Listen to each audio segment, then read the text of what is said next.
Welcome to Galaxy Log, a monthly video about observing galaxies that would be best seen in the upcoming month's dark window or near new moon. We will choose 3 galaxies for prime observation, with one each for smaller telescopes up to 5 inches, medium scopes 6 to 12, and large scopes over 12 inches.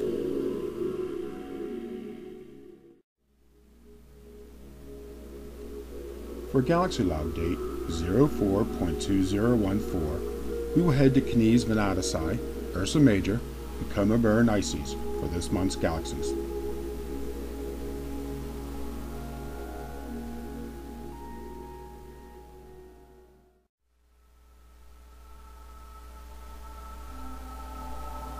We first head to Canes Venatici in the galaxy pair of NGC 4485 and NGC 4490.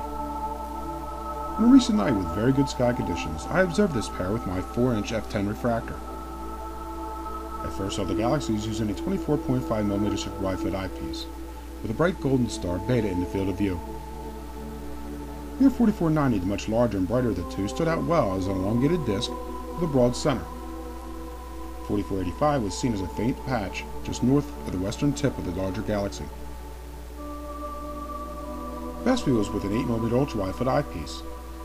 Near 4490's central region boasted a bright round core and a bit of modeling.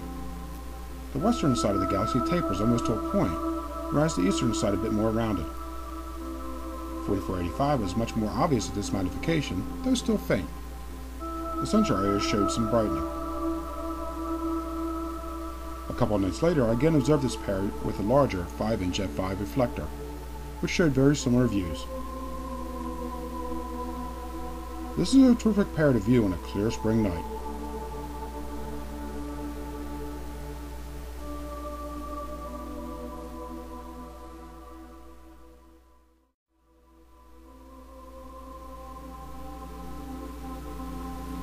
Next we'll observe a gem of a galaxy in Ursa Major, NGC 4088. I observed this galaxy on a recent night from a good dark site with my 8-inch f9 refractor. The galaxy was first seen in a 20mm super wide-field eyepiece, and it showed it as an elongated oval disk with a brighter center. NGC 4085 to its south was seen as a thin edge on. Best views were with 10mm and 7mm ultra-wide-field eyepieces. Near 4088 has a bright mottled central region. The northeast side of the galaxy shows a short extension in what I describe as a tail. Just southwest of the center, a very faint small patch was seen. 4085 at these magnifications extends fairly well and shows a brightening in the core area. This pair makes a fine view in a wide-field eyepiece.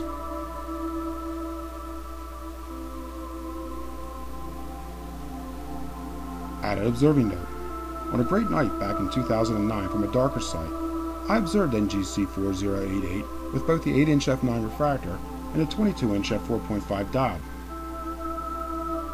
The view in the 22 diode was outstanding, showing a beautiful, unusual spiral galaxy with detail as seen in the image, along with a supernova 2009 double D that was near center.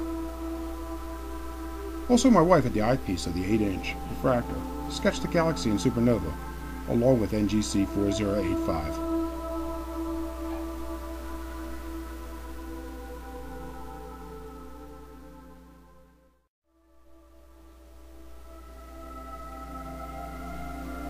Our final destination for this month, we head to Coma Berenices and interacting galaxies NGC 4211 and 4211A or ARP106. I observed this pair using my 22-inch f4.5 diode from a local dark site with good skies. I found 4211 just northwest of an 8th magnitude star using a 20mm super wide-field eyepiece. Here the galaxy was seen as a bright small oval, with its companion to the southeast looking like a faint out-of-focus star. Best view was using 7mm and 5.5mm ultra-wide-field eyepieces. 4211 was seen having a bright center region with a faint textured light surrounding this core area. 4211A is much fainter and showed as a round small disk. The faint extension that points south was not seen with confidence this night, but at times with averted vision something seemed to be there, or at least a faint light was seen. Also just to the east, PGC 39281 was seen as a small oval with a slightly brighter center.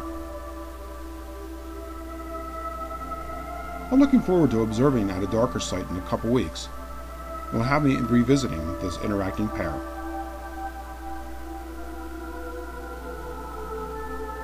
Well, that's it for this month's Galaxy Log. Clear dark skies and happy galaxy observing. Also remember, there's an amazing universe all around us. Explore it.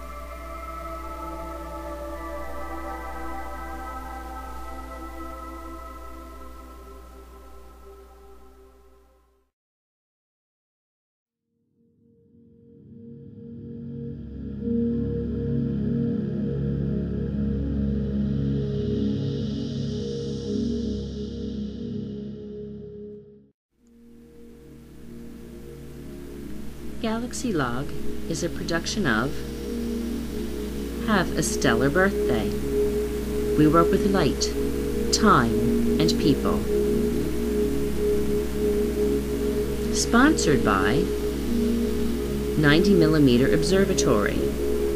Backyard astronomy with small telescopes. Learn more at 90mm.org. Special thanks to the Chesmont Astronomical Society, dedicated to observational astronomy for more than 25 years. And to the music of Dave Luxton.